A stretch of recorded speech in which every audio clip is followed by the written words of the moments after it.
ঘর্ষণ বা ফ্রিকশন, এই ফ্রিকশনটা আমরা নিউটনস লয়ের পরের যে চ্যাপ্টার সেই হিসাবেই আমরা এটাকে রিভিশন করছি। তো ফ্রিকশনটা দেখো, একটা সারফেস থাকে, সেই সারফেসটার উপরে যদি একটা কোনো অবজেক্ট রাখা থাকে তাহলে আমরা এটা জানি যে সেই বস্তুটাকে যদি আমরা ঠেলি বা টানি তাহলে সেটা সহজে মুভ হতে চায় না। যতক্ষণ সেটা একটা সারফেসের উপরে লাই করছে বা রয়েছে একটা তলের উপরে আসে, ততক্ষণ অবধি সেটা একটা ঘষা খায়। বা সেটাকে যদি আমি মুভও করাই, সেটা যদি মুভ করতে আরম্ভ করে দেয়, তারপরেও কিন্তু সেই ঘষা বা নিচে যে ঘর্ষণটা হয় সেটার জন্য একটা বাধা পায়। তো আমরা এটুকু জানি যে এই যে তলটার উপরে বস্তুটা আছে, এদের যে কন্ট্যাক্টের যে সারফেসটা, সেই দুটো সারফেস যদি খুব স্মুথ হয় তাহলে এটা সহজে মুভ করে, পিচ্ছিল যেটাকে আমরা বলি। আর যদি সেই দুটো সারফেস এবড়ো খেবড়ো বেশি হয় তাহলে মুভ করতে আমাদের এটাকে বেশি অসুবিধা হয় বা বাধাটাও বেশি আসে, মানে ঘর্ষণটা বেশি আসে। এবার এই ঘর্ষণটা আমরা এখানে ডায়াগ্রাম দিয়ে দেখাবো কিভাবে, যে আমি যদি এই বস্তুটার উপরে এফ বল প্রয়োগ করি এই দিকে, তাহলে এই বস্তুটা শুরুতেই মুভ করতে চায় না। যদি এই বলটার মান খুব কম হয় তাহলে আমরা দেখব যে এ সেটাকে রেজিস্ট্যান্স দেবে এবং এটা মুভ হবে না। তার মানে এই যে সারফেস বরাবর, কন্ট্যাক্ট সারফেস বরাবর এর একটা ঘর্ষণ বল বা ফ্রিকশন ফোর্স কাজ করছে ঠিক এর অপোজিট দিকে। এই যে অপোজিট বলটা সেটা এই বলের সমান, যার জন্য এর ওপর কোনো রকম নেট ফোর্স কাজ করছে না এবং সেটা সেই সময় মুভ করবে না।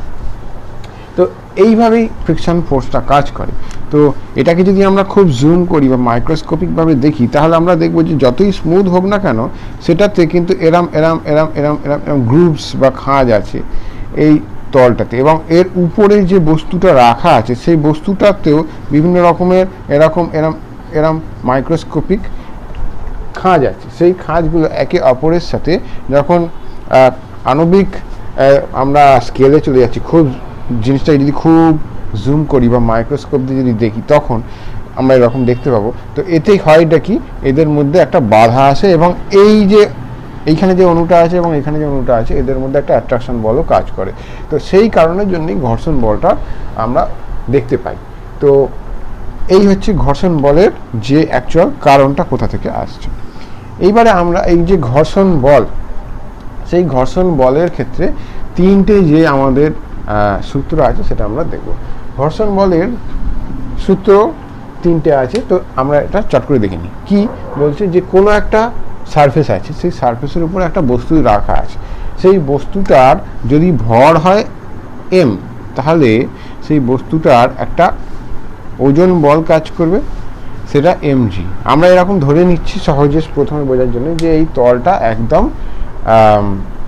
হরিজন্টাল, মানে একদম অনুভূমিক, কোনো দিকে বাঁকা বা টিল্টেড নয়। তাহলে হবে কি, এই তলটাতে এই mg ফোর্সটা একদম ডাইরেক্টলি এরকম লম্বভাবে তলার দিকে কাজ করবে। এবারে এই বস্তুটা কি হচ্ছে, mg বল নিয়ে নিচে, mg বলের জন্য তো নিচে চলে যাচ্ছে না, তার মানে এই সারফেসটা ওকে একটা নর্মাল রিয়াকশন ফোর্স বা উল্লম্বভাবে একটা প্রতিক্রিয়া বল দিয়ে রেখেছে। সেই বলটাকে আমরা স্মল n বা নর্মাল ফোর্স n দিয়ে দেখি। তো এইটা হয় কি, ঠিক এর অপোজিট হয়। তো এই দুটো সমান হয়ে যায় নিউটনের তৃতীয় সূত্র অনুযায়ী। তখন হবে কি, এই বস্তুটা কোনোভাবে ভার্টিক্যালি মুভ করবে না। এই তো থার্ড লতে আমরা পড়েছিলাম। তো ফ্রিকশনের বা ঘর্ষণের সূত্রে বলছে যে এই যে এই বস্তুটা যখন মুভ করবে তখন এর উপরে যে ঘর্ষণটা কাজ করে সেইটাকে আমরা বলি চল ঘর্ষণ বা কাইনেটিক ফ্রিকশন বা মুভিং ফ্রিকশন বা স্লাইডিং ফ্রিকশন। আর যখন এই বস্তুটা মুভ করছে না, আমি অল্প অল্প করে বলটা বাড়াচ্ছি এবং একটা টাইমের পর গিয়ে বস্তুটা স্থির থাকতে পারলো না, সরে যেতে আরম্ভ করলো, সেই সরে যাওয়া ঠিক আগের মুহূর্ত অবধি যে বলটা আমি প্রয়োগ করছিলাম তার সাথে নিশ্চয়ই তখনের যে স্থির ঘর্ষণ বল, মানে বস্তুটা যেহেতু স্থির ছিল তাই যে ঘর্ষণ বলটা পাচ্ছিল সেটাকে আমরা স্থির ঘর্ষণ বা স্ট্যাটিক ফ্রিকশন বলছি। সেই যে ঘর্ষণ বল সেইটা কি হবে, তার মানে আমি এই ফোর্সটাকে যদি ধীরে ধীরে ধীরে ধীরে বাড়াতে থাকি, একটা টাইম যেখানে গিয়ে একটা জায়গা, একটা এফ এর একটা মান যেখানে গিয়ে এই ফোর্সটা আর একে ব্যালেন্স করতে পারলো না, তখন বস্তুটা মুভ করতে আরম্ভ করলো। তার মানে এই স্থির ঘর্ষণ বলটা শুরুর থেকে এই এফ বল যেটা আমি অ্যাপ্লাই করছি বস্তুটার উপর, তার সাথে সমান্তরালে বাড়তে থাকে এবং একটা ম্যাক্সিমাম লিমিটে গিয়ে এই এফ বলটা আর বাড়তে পারে না। মানে ফ্রিকশন ফোর্সটা কি? Friction force, static friction force, মানে স্থির ঘর্ষণ বল। সেই যে ম্যাক্সিমাম ভ্যালুটা, সেই যে স্থির ঘর্ষণের বলের ম্যাক্সিমাম ভ্যালুটা, সেইটা এই যে নর্মাল ফোর্স এই বস্তুটার ওপর এই তলটা দিচ্ছে তার সাথে সমানুপাতি হবে। তো এইটাকে আমরা স্ট্যাটিক ফ্রিকশনের ক্ষেত্রে একটা নিচে এস দিয়ে দিচ্ছি বোঝার সুবিধার জন্য, এবং যখন এটা মানে কাইনেটিক ফ্রিকশন হয়ে যাবে তখন আমরা এটাকে এফ কে বা এফ ড্যাশ দিয়ে দেবো, এটা আমাদের বোঝার সুবিধার জন্য। তাহলে ব্যাপারটা কি হচ্ছে, বলছে যে এই এফ এস দিয়ে আমি যেটা বোঝাচ্ছি সেটা হচ্ছে কি, ওই যে ম্যাক্সিমাম মানটা যখন বস্তুটা আর স্থির থাকতে পারলো না, আমি এফটা বাড়াতে যাচ্ছিলাম, যে ম্যাক্সিমাম পয়েন্টে গিয়ে এইটা আর বাড়তে আর একে কাউন্টার করতে পারলো না এবং বস্তুটা মুভ করে গেল, সেই যে সর্বোচ্চ মান, সেই যে limiting friction force, static friction force, যেটাকে আমরা স্থির ঘর্ষণের সর্বোচ্চ মান বলবো, সেই এফএসটা কি এই নর্মাল ফোর্সের সাথে সমানুপাতি হয়। ঠিক আছে, তাহলে এফএসটা কি? স্থির ঘর্ষণ বলের সর্বোচ্চ মান। সেইটা কি হচ্ছে, এই যে প্রতিক্রিয়া বল, লম্ব প্রতিক্রিয়া বল বা নর্মাল রিয়াকশন ফোর্স, যেটা সোজা কথা এমজির সাথে সমান, ঠিক আছে, মানের দিক দিয়ে, সেইটা কি হচ্ছে এই স্ট্যাটিক ফ্রিকশন ফোর্সের ম্যাক্সিমাম মানের সাথে সমানুপাতিক। তার মানে বস্তুটা যত ভারী হবে তত এন এর মান বেশি হবে, তত জিনিসটার এফএস এর মান বেশি হবে। তার মানে জিনিসটাকে মুভ করতে তত আমাদের কষ্ট হবে। এইবারে কাইনেটিক ফ্রিকশন এর ক্ষেত্রে কি হয়, যখন বস্তুটা একবার মুভ করে গেল তখন বস্তুটা আপাতত আমরা বুঝতে পারি যে আগে যতটা আমাদের কষ্ট হয়েছিল তার থেকে কম কষ্ট হয়। তার কারণটা হচ্ছে, আমরা যদি আবার সেই জুম করে মানে মাইক্রোস্কোপিক লেভেলে চলে যাই, তখন হবেটা কি, যখন স্থির ছিল তখন বস্তুর যে ওই যে খাঁজগুলো ছিল, সেই খাঁজে ওই জিনিসটা গ্রুপড আকারে থাকে বেশ সুন্দরভাবে। তখন যে বাধাটা এ দিতে পারে, যে গ্রিপটা এ পায়, যখন একবার মুভ করতে আরম্ভ করে দেয় ততটা গ্রিপ আর পায় না, কিন্তু তখনও একটা সিগনিফিক্যান্ট বাধা পায়। সেই বাধাটা যেহেতু আগের মতো অতটা গ্রুপিংটা সুন্দরভাবে হয় না যখন স্থির অবস্থা ছিল, সেই জন্য কাইনেটিক ফ্রিকশনের মানটা সবসময় এই যে হাইয়েস্ট স্ট্যাটিক ফ্রিকশনের মানটা ছিল, ম্যাক্সিমাম স্থির ঘর্ষণের যে মানটা ছিল তার থেকে একটু কমে যায়। যার জন্য আমাদের একবার বস্তুটা চলতে আরম্ভ করলে, স্লাইড করতে আরম্ভ করলে আমাদের বাধাটা কম মনে হয়। তার কারণটাই এটা যে এফএসের থেকে কাইনেটিক ফ্রিকশন ফোর্সের মানটা কম হয়। তো এই ক্ষেত্রেও যখন আমরা দেখছি যে কাইনেটিক ফ্রিকশন ফোর্সের মান, এটাও কিন্তু এই এন এর সাথে সমানুপাতিক হয়। মানে বস্তুটা যত ভারী হবে তত এই মানটাও বেশি হবে, যত হালকা হবে তত এটাও কম হবে, আমাদের কম বাধা পেতে হবে। কিন্তু এই স্ট্যাটিক ফ্রিকশন ফোর্সের যে ম্যাক্সিমাম মান, সেটা সবসময় কাইনেটিক ফ্রিকশন ফোর্সের মানের থেকে বেশি হবে। ঠিক আছে, যার জন্য আমাদের একবার স্লাইড করলে সেটাকে সহজে আমরা সরাতে পারি, কারণ বাধাটা কমে যায়। এবারে আমরা তো গ্রাফটা যদি প্লট করি তাহলে কি পাবো আমরা? ধরো এই দিক বরাবর আমি ফোর্সটাকে প্লট করেছি, আমি যে ফোর্স দিয়ে ওটাকে টানছি বা ঠেলছি, আর এদিক বরাবর হচ্ছে আমার এই ফ্রিকশন ফোর্স বা ঘর্ষণ বল। তাতে কি হচ্ছে, আমি প্রথমেই জিরো থেকে বস্তুটার ওপরে বল দিচ্ছি, তো মুভ করছে না, তার মানে নিশ্চয়ই এটা সমান যদি হয় তার মানে কি, এটা 45 ডিগ্রি অ্যাঙ্গেলে এরম উঠছে, কেননা কোনো পয়েন্টে এফ এর যা মান এই এফেরও তাই মান, তার মানে এই অ্যাঙ্গেলটা 45 ডিগ্রি। এই এফ এর একটা পয়েন্ট এমন তো আসবে যখন গেলে এই জিনিসটা আর থাকতে পারবে না, মুভ করে যাবে, সেইটা মনে করো এই পয়েন্ট। ঠিক আছে, তার মানে যখন মুভ করে গেল তখন কি হচ্ছে, এইটা এর চেয়ে বেশি হয়ে গেল, এবং আমি বলে দিয়েছিলাম তখন যেহেতু গ্রুভিংটা আর আগের মতো হয় না, সেই জন্য এই কাইনেটিক ফ্রিকশনের বলটা আগের থেকে কমে যায়। তার মানে এইটা এফএস এর মান। ঠিক আছে, এটা হচ্ছে হাইয়েস্ট ফ্রিকশন ফোর্স, যেটা স্ট্যাটিক ফ্রিকশন ফোর্স। ঠিক আছে, স্থির ঘর্ষণের ম্যাক্সিমাম মান, এরপরে গিয়ে আর একে কাউন্টার করতে পারছে না, এটাই ম্যাক্সিমাম ছিল। তাহলে এরপর কি হবে, ফ্রিকশন বলটা এইটায় পরিণত হবে এবং একটু কমে যাবে আগের থেকে। এফ বাড়িয়েছি কিন্তু মুভ করতে আরম্ভ করে দিয়েছে, আর সেই আগের মতো খাঁজে খাঁজে গ্রুপিংটা হচ্ছে না, যার জন্য ফ্রিকশন ফোর্সের মানটা এফএস এর থেকে একটু কমে গেল, আমাদের মুভ করতে সুবিধা হচ্ছে। তখন যেহেতু রুল বলছে এই যে ফ্রিকশনের ফোর্সের যে 3টে সূত্র আছে তাতে বলছে যে এটা একটা কনস্ট্যান্ট ফোর্স, তুমি এফ বাড়ালেও এটা বাড়বে না, কমবেও না, এটা ফিক্সড একটা ফ্রিকশন ফোর্স, যেটা তুমি ফোর্স বেশি দিলেও মানে এরপর এই যে এফ একটা ম্যাক্স বলতে পারো, যেখানে এ মুভ করতে আরম্ভ করলো সেটার মান কি এফএস এর সমান। তো এই জায়গাতে গিয়ে এই যখন মুভ করতে আরম্ভ করলো তখন ফ্রিকশন ফোর্সটা একটু কমে গেল, কাইনেটিক ফ্রিকশনে সেটা পরিণত হলো এবং সেটা ওই রকমই চলতে থাকলো। আমি যতই জোরে সেটাকে ঠেলি না কেন এটা কিন্তু চেঞ্জ হচ্ছে না। কিন্তু হ্যাঁ, আমি যে প্রচণ্ড জোরে সেটাতে ফোর্স দিই, মানে সেটা ক্যালকুলেশনের যে আমরা যে এইসব অ্যাসাম্পশনগুলো করে আমরা জিনিসটা করছি সেই সব জিনিস তখন সেখানে আর চলবে না, তখন সেক্ষেত্রে এটা অনেক কমে যেতে পারে, অসুবিধা হতে পারে, কিন্তু সেইটা আমাদের এখানে ভাবার বিষয় না। আমরা হচ্ছে নর্মাল কাজের ক্ষেত্রে এই রকম জিনিসটা হয়, ঠিক আছে। তখন কী হয়, কাইনেটিক ফ্রিকশনটা যে মানটা সেটা স্ট্যাটিক ফ্রিকশনের যে ম্যাক্সিমাম মান তার থেকে একটু কমে যায়। আচ্ছা, এইটা হচ্ছে স্ট্যাটিক ফ্রিকশন আর কাইনেটিক ফ্রিকশন আমি বোঝালাম। স্ট্যাটিক ফ্রিকশন স্থির ঘর্ষণ, আর কাইনেটিক ফ্রিকশন হচ্ছে যেটা চল ঘর্ষণ বলা হয়, ঠিক আছে, বস্তুটা তখন চলতে আরম্ভ করেছে। এইবারে এই সূত্রতে এইও বলছে যে এই যে ফ্রিকশন ফোর্সটা সে স্ট্যাটিক হোক আর কাইনেটিকই হোক, এই যে তলটা আছে, যে কন্ট্যাক্ট সারফেস যেখানটা বরাবর, যে তল বরাবর ওইটা দুটো বস্তু লেগে আছে, ঠিক সেই তলের সাথে সমান্তরাল হয়, সেই তল বরাবর অপোজিট দিকে কাজ করে, আমি যেদিকে বল দিচ্ছি তার অপোজিট দিকে সেই তল বরাবর কাজ করবে, ঠিক আছে। আমি যেভাবেই ফোর্স দিই না কেন সেই তল বরাবরই কাজ করবে, ঠিক আছে। এই তলের সাথে পারপেন্ডিকুলার হতে হবে, কেননা এভাবেই ফ্রিকশন ফোর্সের উৎপত্তি। আচ্ছা, এই ফ্রিকশন ফোর্সটা কতটা সারফেস এরিয়া জুড়ে রয়েছে এই বস্তুটা আর এই সারফেসটা তার উপর নির্ভর করে না, কিন্তু এই সারফেসটার প্রকৃতির উপর অনেক সময় নির্ভর করে, ঠিক আছে। এবং এই দুটো সারফেস যদি একে অপরের সাপেক্ষে গতিশীল হয়, একবার হয়তো গতিশীল হয়ে গেছে, তখনও কিন্তু এই ফ্রিকশন ফোর্সের মানটা এদের মধ্যে যে গতি রিলেটিভ গতি, এটার মধ্যে যে গতি তার উপর নির্ভর করে না। সারফেস এরিয়া মানে কন্ট্যাক্টের যে ক্ষেত্রফল, যে জায়গাটা স্পর্শ করে আছে তার যে ক্ষেত্রফল, তার সাথে এই ফ্রিকশন ফোর্সের সম্পর্ক নেই, ঠিক আছে। অল্প জায়গায় যদি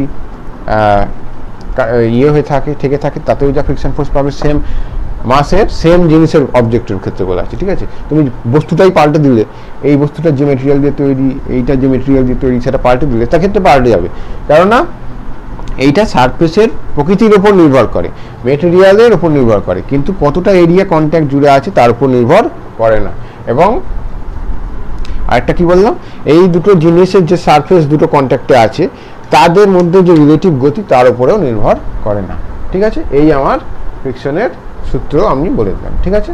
যে নর্মাল ফোর্সের সাথে এটা কি হবে, সমানুপাতি হবে, সারফেস বরাবর এটা প্যারালালি কাজ করবে এবং সারফেসের এরিয়া এইসবের উপর নির্ভর করে না, সারফেস দুটোর মধ্যে গতির উপর নির্ভর করে না, কিন্তু মেটেরিয়ালের উপর নির্ভর করে, ঠিক আছে। আচ্ছা, এইবারে আমরা এখানটা একটু আসছি, এটাকে মুছে দিই। এই যে সমানুপাতিক সাইনটা আছে এটাকে যদি তুলে দিই, একটা কনস্ট্যান্ট নিয়ে আসতে হয়, এটা আমরা পড়েছি যে ঘর্ষণ গুণাঙ্ক বা মিউ দিয়ে আমরা লিখি। এবার যেহেতু স্ট্যাটিকের ক্ষেত্রে আমি বার করছি স্থিরের ক্ষেত্রে, তাই মিউ এস লিখেছি এটা, আর কাইনেটিকের ক্ষেত্রে আমরা কি লিখবো, এটাকে মিউ কে লিখে দিচ্ছি, ঠিক আছে। বইতে মিউ ড্যাশ এসব দেওয়া থাকে, একই ব্যাপার, এখানে মিউ দেওয়া থাকে, এফ দেওয়া থাকে, এখানে এফ ড্যাশ আর মিউ ড্যাশ দেওয়া থাকে।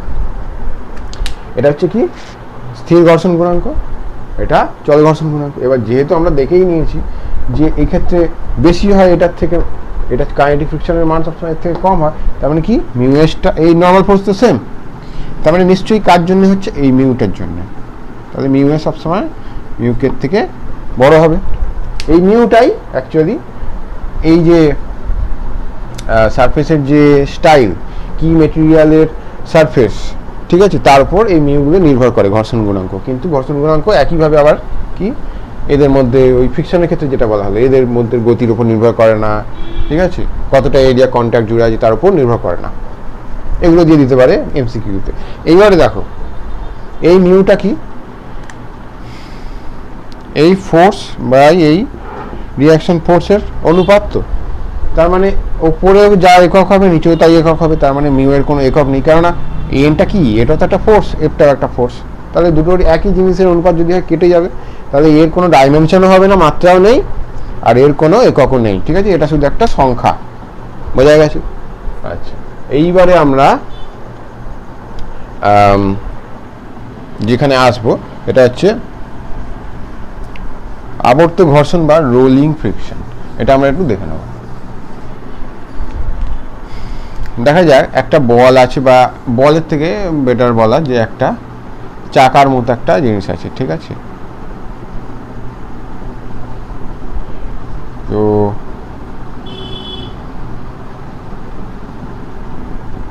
এই যে চাকার মতো জিনিসটা আছে, এটা মনে করো একটা সারফেসের উপরে আছে। ঠিক আছে, এই চাকাটা একটা সিলিন্ডারের অংশ হিসেবে আমরা ধরতে পারি। একটু ভালো করে যদি দেখাই, ঠিক আছে, এইবারে এটাকে যদি আমরা এদিকে ঠেলি, এফ বল প্রয়োগ করি মাঝামাঝি জায়গাতে, তাহলে কি হবে, সমগ্র বস্তুটা এদিকে যেতে চাইবে। কিন্তু এর কন্ট্যাক্ট এরিয়া বলতে, কন্ট্যাক্ট জায়গা বলতে শুধুমাত্র একটা স্ট্রেট লাইন। আমি যদি এইটাকে এর উপরে এরম রাখি, তাহলে কি এই বরাবর যে স্ট্রেট লাইনটা দিয়ে এটা এর উপর টাচ করে আছি, একই রকমভাবে জিনিসটা, তাহলে এই বরাবরটুকু হচ্ছে কি কন্ট্যাক্টের জায়গা, এটাকে আমি এ বি দিয়ে বলছি। তাহলে ফ্রিকশন যেটা পাবে এইটুকু লাইনের জন্যই পাবে। এইবারে কি হবে, এটাকে যদি আমি এদিকে ঠেলি, এই পয়েন্টটা তো এর কন্ট্যাক্টে আছে, এটা যেহেতু একটা গোলাকার সিস্টেম, সেই জন্যে এই জায়গাটা মুভ করতে চাইবে না যদি জিনিসটা না স্লাইড করে জাস্ট গড়িয়ে গড়িয়ে যায়, সেক্ষেত্রে হয়টা কি সেটাই আমরা দেখছি। তাহলে গড়িয়ে গড়িয়ে যদি যায়, এটা মুভ করবে না, তার মানে এই পয়েন্টের উপর তো এফ বলের একটা এফেক্ট হবে, তার মানে এদিকেও একটা এফ বলের এফেক্ট আছে এই জায়গা বরাবর, সারফেসটা বরাবর। কিন্তু এটা যদি না মুভ করে, মানে এটা যদি না স্লাইড করে এরকম রোটেট করতে করতে যায়, তার মানে কি এটা মুভ করছে না, তার মানে এই পয়েন্টটাতে একটা ফ্রিকশন ফোর্সও কাজ করছে, একটা স্ট্যাটিক ফ্রিকশনের এই ফোর্স কাজ করছে, কারণ এটা এই জায়গাটুকু তো স্লাইড করছে না, যদিও বস্তুটা সমগ্র বস্তুটা এরকম গড়িয়ে গড়িয়ে আছে, কিন্তু এই পয়েন্টটা তো স্লাইড করছে না, যে একটু এটা এগিয়ে যাবে, এইখানে যে লাইনটা সেটা আবার ব্যাক এই তলায় আসবে, আবার তারপরে আবার এইখানে যে লাইনটা আছে সেটা তলায় আসবে, এরকম করতে করতে এই সারফেস কন্ট্যাক্ট জায়গাটা চেঞ্জ হতে হতে যায় এক্ষেত্রে। তাহলে এই যে ফ্রিকশন ফোর্সটা দিচ্ছে সেইটা আর এইটা মিলে এটা কি একটা টর্ক পায়, বা একটা যেভাবে জিনিস ঘুরে যায় আর কি, সেই কারণের জন্য এটা রোল করতে করতে এগিয়ে। এক্ষেত্রে হয়টা কি, এই যেহেতু এইটা একটা ডিস্টেন্স আছে, আমি এখানে যে ফোর্সটা অ্যাপ্লাই করছি সেই ফোর্সটা কখনোই একে, মানে স্ট্যাটিক ফ্রিকশনের যে হায়েস্ট ভ্যালু যেটা এফ এস, ততদূর অবধি এইখানে পৌঁছতে দেয় না, যার জন্য কি হয়, তার আগেই জিনিসটা আর কি টর্ক একটু সামান্য যদি এইটা ফ্রিকশন ফোর্স পায়, অমনি তো জিনিসটা তো ঘুরে যাবে, টর্ক পেয়ে যাচ্ছে, যতই কম হোক না কেন এই বলটা, ঠিক আছে, টর্ক পেয়ে যাবে, যার জন্য জিনিসটা তখন ঘুরতে আরম্ভ করবে। আমি যদি এই দিক দিয়ে একটা কোনো জিনিসকে ঠেলি আর এই দিক দিয়ে জোরে ঠেলি, এখানটা যদি আসতেও ঠেলি, তাহলেও তো জিনিসটা রোটেট হয়ে যাবে। তাহলে এই পয়েন্টে ফ্রিকশনটা কখনোই এফএস অবধি যেতেই পারছে না, তার মানে বাধাটা আবর্তক ঘর্ষণে রোলিংয়ের ক্ষেত্রে সবসময় কাইনেটিক ফ্রিকশন হোক বা স্ট্যাটিক ফ্রিকশন হোক, তার থেকে যে ম্যাক্সিমাম ভ্যালুটা পাওয়া যায় এফ এস আর এফ কে, তার থেকে এখানে যে ফ্রিকশনটা পাওয়া যাচ্ছে সেটা সবসময় কম হয়, যার জন্যে কোনো জিনিসকে যদি আমি গড়িয়ে নিয়ে যাই আমার বাধাটা সবচেয়ে কম পাই। কেন পাই, কেননা এইখানে যে পয়েন্টটুকু আছে, যে জায়গাটুকুতে টাচ করে আছে, সেখানে যে ফ্রিকশন বাধাটা দিচ্ছে সেটা কখনোই এফ এস বা এফ কে অবধি পৌঁছতে পারে না, তার আগেই জিনিসটা ঘুরে যাচ্ছে এবং সারফেসটা চেঞ্জ হয়ে যাচ্ছে। তো সেই জন্যে বিয়ারিং সিস্টেমে ছোটো ছোটো বলের মতো জিনিস দেওয়া থাকে, যাতে ফ্রিকশনটাকে আমরা অ্যাভয়েড করতে পারি, এবং যতটা সম্ভব ফ্রিকশনের জন্য যে মানে এনার্জি লস তো আমাকে বাধা দিচ্ছে সারফেসটা, তাহলে সেটা যত আমি মেশিনের মধ্যে কম করতে পারবো তত আমার এফিসিয়েন্ট মেশিন হবে। তো সেই জন্য বিয়ারিং সিস্টেমের মধ্যে রোলিং ফ্রিকশনের এইরকম ব্যাপারটা হয় বলে বিয়ারিং সিস্টেম ব্যবহার করে। বিয়ারিং মানে হচ্ছে দুটো জিনিস সাথে ঘুরবে, তার মাঝে এরকম অনেকগুলো ছোটো ছোটো বল দেওয়া থাকে, এই বলগুলো কী হয়ে যাবে, এই দুটো সারফেসের টাচে থাকে। তো এই সারফেসটা যদি ঘুরতে চায় এর সাপেক্ষে, এটা হয়তো ফিক্সড আছে, এটা ঘুরতে চায়, তখন এই বলগুলোও ঘুরে যাবে, ঘুরে গিয়ে সহজে জিনিসটাকে রোল করাবে। কিন্তু তা না করে যদি আমি ডাইরেক্টলি এরকম করে দুটো জিনিসকে এরকম টাচে দিয়ে রাখি, তাহলে এদের মধ্যে ঘষাটা অনেক বেশি হবে, লস অনেক বেশি হবে, ক্ষয়ে যাবে, এসব অসুবিধা হয়। তো রোলিং ফ্রিকশনের এই হচ্ছে আমার কনসেপ্ট।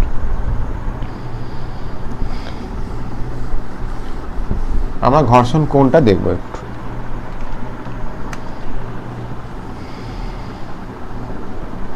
এটা একটা বস্তু, এর হয়তো এম মাস আছে, তাহলে এম জি নিচের দিকে কাজ করছে আমি ধরছি, অনুভূমিক সারফেস, ঠিক আছে। এটা রিয়াকশন ফোর্স, এই দিক বরাবর আমি অ্যাপ্লাই করেছি ফোর্স। তাহলে এটা মুভ করছে না, ঠিক আছে। তাহলে এইদিকে কি কাজ করছে, friction force F. F S মানে এটা হয়তো ম্যাক্সিমাম জায়গায় পৌঁছয়নি, ঠিক আছে, মানে ফ্রিকশন ফোর্স এটার সাথে সমান এরম ভাবছি। এবারে এই দুটোর যে ফোর্স আছে তাদের মধ্যে একটা লব্ধি বল আমি কল্পনা করতে পারি। অ্যাকচুয়ালি এটারই সমান প্রতিক্রিয়া ফোর্স, কিন্তু আমি করছি কি এই দুটোর একটা লব্ধি কল্পনা করছি। তাহলে এইটা কি হয়ে যাবে, আমরা সামান্তরিকের মতো যদি এখানে করি কি হয়ে যাবে, এটা আয়তক্ষেত্র হয়ে যাবে। তারপরে লব্ধিটা এই কর্ণ বরাবর এরম হবে, এটাকে আমরা নাম দিচ্ছি কিউ ভেক্টর। আর এই কোণটাকে আমরা ল্যামডা কোণ বলছি। তাহলে এইটা কি হয়ে যাবে, কিউ কস ল্যামডা, সেটা তো এম। তাহলে এটা পাচ্ছি এন মানে কিউ কস ল্যামডা, আর এটা কি হয়ে যাবে কিউ, এইদিকে উপাংশ ভাঙছি, ঠিক আছে। তাহলে এইদিকে কত হয়ে যাবে কিউ সাইন ল্যামডা, সেটা কি এফ এর সাথে সমান হবে। তাহলে ট্যান ল্যামডাটা কি হয়ে যাবে, এটাকে এটা দিয়ে যদি ভাগ করে দিই, এটার তলা যদি এটা নিয়ে আসি তাহলে কি যাবে, এফ বাই এন হয়ে যাবে না। আবার এফ মানে কি মিউ এন। আচ্ছা স্ট্যাটিক, যেহেতু এগুলো স্ট্যাটিক আছে, ঠিক আছে, স্ট্যাটিকের ক্ষেত্রে আমি বার করছি, ঠিক আছে। তো দেখো তাহলে নিচে এন, এফ মানে তো মিউ এন, তাহলে মিউ এটা কেটে গেল, তাহলে ট্যান ল্যামডা মানে মিউ আমরা পাচ্ছি, ঠিক আছে, ফর্মুলা পেয়ে গেলাম একটা। এইবারে আমরা করছি কি N square plus F square করলে কি হয়ে যাবে, কিউ স্কোয়ারটা কমন নিলে cos square plus sine square করলে 1 হয়ে যাবে, তার মানে শুধু কিউ স্কোয়ার। এফ মানে আমার মিউ এন,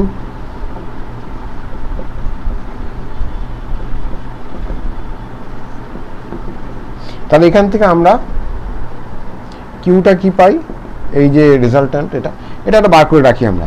এন কমন নিলে কি হয়ে যাবে, N square 1 plus mu square তার রুট, তার মানে এন স্কোয়ার থেকে এনটা বেরিয়ে আসবে আর রুটটা এদের মাথায় থাকবে। তাহলে এইটা একটা আমি জিনিস পেলাম, আর ট্যান ল্যামডা মানে মিউ এই একটা পেয়েছি। এই যে অ্যাঙ্গেলটা এ বানাচ্ছে এটাকে আমরা ঘর্ষণ কোণ বলি। যদি আমি ফোর্সটা কম অ্যাপ্লাই করি এটাও কমে যাবে, কারণ এটা তো এর সাথে সমান, যতক্ষণ অবধি ফিক্সড এটা মুভ করছে না, নিশ্চয়ই এটা এর সাথে সমান তখন। তাহলে এটা যদি কমিয়ে দিই এটাও কমে যাবে, এটা কমে গেলে কি হয়ে যাবে, এইটা যেটা এরম ছিল কিউটা সেটা এরম হতে থাকবে, তারপরে ল্যামডাটা তখন কমে যাবে। ফোর্স কমে গেলে, ঘর্ষণ বল কমে গেলে ঘর্ষণ কোণের মান কমতে থাকে, ঠিক আছে। এটাই যদি আমি 3D-তে কল্পনা করি তাহলে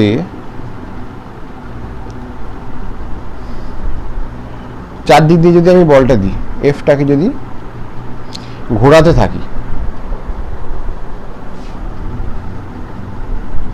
তাহলে এই ল্যামডাটাও ঘুরে কি হবে, একটা শঙ্কু বানাবে, যার সেমি ভার্টিক্যাল অ্যাঙ্গেলটা ল্যামডা। এদিকে আমি হচ্ছে অ্যাপ্লাই করেছি এফ, এইটা এই যে শঙ্কুর গাটা দিয়ে তার মানে কি হবে, কিউ ভেক্টরটা থাকবে, ঠিক আছে। এই ছিল আমার ঘর্ষণ কোণের, ঘর্ষণ যে শঙ্কু সেটার কনসেপ্ট ঘর্ষণ কোণ থেকে, ঠিক আছে। এটা 2D-তে করেছি, সেটাই 3D-তে করে দিলে কি যাবে, এফটা আমি সারফেস বরাবর ঘুরিয়েছি, তাহলে এইটাও তো ঘুরে একটা শঙ্কু হয়ে যাবে, ঠিক আছে। এইবারে আমরা একটু বিরাম কোণটা দেখে নিই। এটা রিভিশন হচ্ছে তো, তাই আমি বেশি টাইম দিচ্ছি না, বেশি ডিটেলে করাচ্ছি না, এর অঙ্কগুলো নেক্সট ক্লাসে হবে।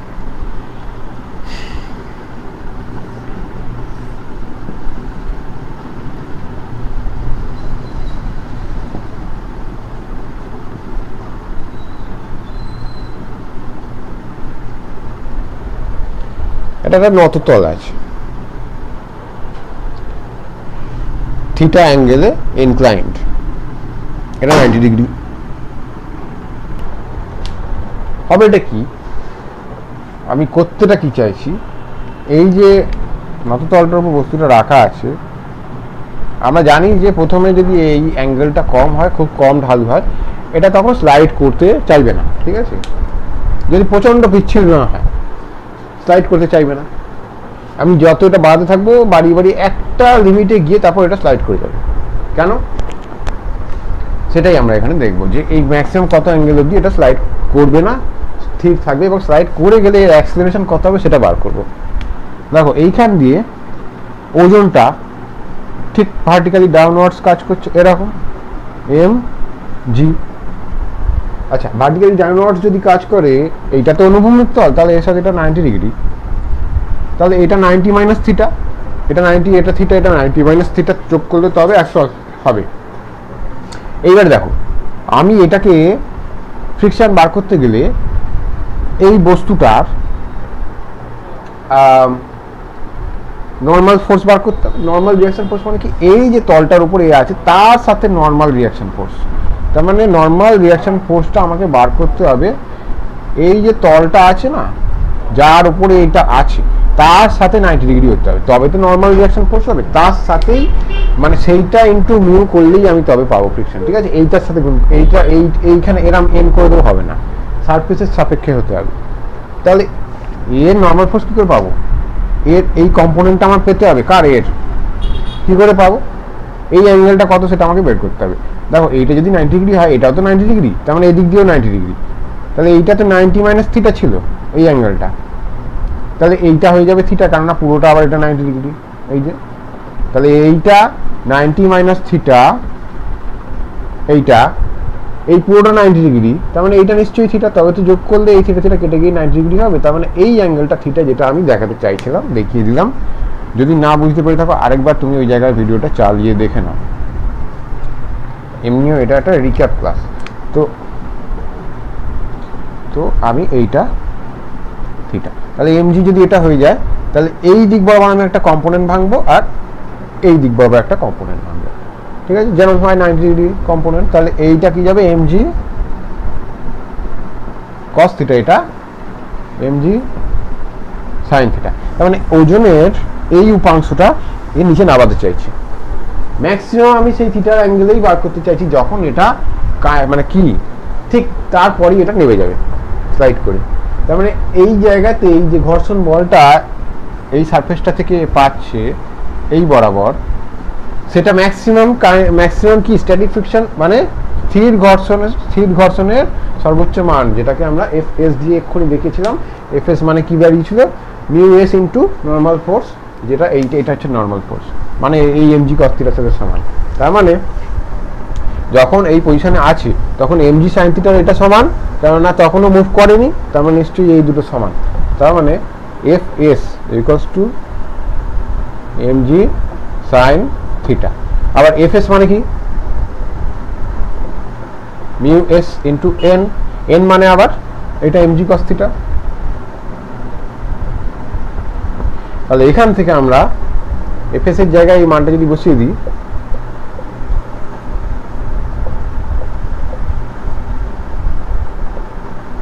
তাহলে দেখো এমজি কেটে গেল, ঠিক আছে। তাহলে মিউ এস এর মান কত, tan theta, sine theta by cos theta হলে ট্যান থিটা। তার মানে এই যে বিরাম কোণ, মানে ম্যাক্সিমাম যে অ্যাঙ্গেলে এইটা স্লাইড করবে না, সেইটার মান কোথা থেকে পাবো, ট্যান ইনভার্স মিউ এস, ঠিক আছে। তাহলে থিটা ম্যাক্স, এখানে কি অ্যাকচুয়ালি থিটা মানে কি, এটা আমি ম্যাক্সিমাম কন্ডিশনে আমি ধরে নিয়েছিলাম যে এইটাই ম্যাক্সিমাম স্ট্যাটিক ফ্রিকশন দিচ্ছে, কখন, যখন থিটার অ্যাঙ্গেলটা এতই বাড়িয়ে দিয়েছি যে আর একটু বাড়ালেই এটা স্লাইড করে যাবে, তার মানে তখন এফএস এটা হচ্ছে ম্যাক্সিমাম স্ট্যাটিক ফ্রিকশন। তো সেই জন্য এইটাই থিটা ম্যাক্স অ্যাকচুয়ালি, ঠিক আছে। আর এখানে থিটা দিয়ে আমি বোঝাচ্ছি এইটাই, ঠিক আছে। তাহলে থিটা মানে কি, তখন ট্যান ইনভার্স মিউ এস, তার মানে মিউ এস এর সাথে আমি এই বিরাম কোণের অ্যাঙ্গেলটা, এই অ্যাঙ্গেলের যে সম্পর্কটা পেয়ে গেছি। আমরা পেয়েছিলাম ট্যান ল্যামডা মানে মিউ, এটা পেয়েছিলাম, মিউ মানে ট্যান ল্যামডা, সরি মিউ মানে ট্যান ল্যামডা, তার মানে থিটা আর ল্যামডা আমার সেম আসছে। তার মানে এই যে বিরাম কোণ, যেটা আমি প্রথমেই বলছিলাম গুলিয়ে গেল, তারপরে থিটা যেটা আমার বিরাম কোণ, তার যে মান আর ঘর্ষণ কোণের মান সেটা সমান হয়। ঠিক আছে, মান সমান হয়, কনসেপ্টটা অন্যরকম জিনিস, কিন্তু মানটা সমান হয়। তাহলে আমরা এটা পেলাম। ঠিক আছে, এইবারে আমরা এটা দেখি যে জিনিসটা যদি মুভ করতে আরম্ভ করে তাহলে কি হবে।